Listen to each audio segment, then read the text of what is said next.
তিন শ্রেণীর ব্যক্তির বিরুদ্ধে আল্লাহ বলেন আমি নিজেই কিয়ামতের দিন মামলা দায়ের করব।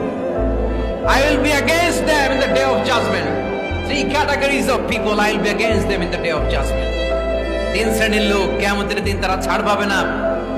আল্লাহ বলেন আমি নিজেই তাদের বিরুদ্ধে মামলা দায়ের করব। এর মধ্যে এক শ্রেণীর লোক হচ্ছে রাজুলুন ইস্তাআজারা জিরান ফাস্তাওফা মিনহু ওয়া লাম ইউতি আজরা। একজন শ্রমিক ভাড়া করে তার কাছ থেকে কাজ নিয়েছে কিন্তু তার পারিশ্রমিক আদায় করে নাই। এরকম আছে না নাই? দাপট দেখায় ইউনিভার্সিটির ক্যান্টিন গুলোতে।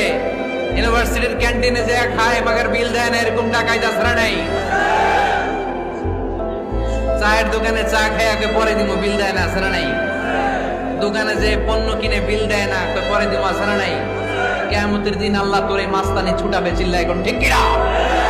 আনা খাসমুহুম, আমি নিজেই তাদের বিরুদ্ধে মামলা দায়ের করব। কথাটা কার?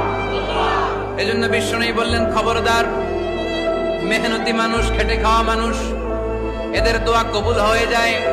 আতুল আজিরা আজরাহু ক্বাবলা আন ইয়াজিফা আরাকুহু। খবরদার, বিশ্বনবী বললেন শ্রমিকের ঘাম শুকিয়ে যাওয়ার আগে তাদের পারিশ্রমিক মিটিয়ে দাও।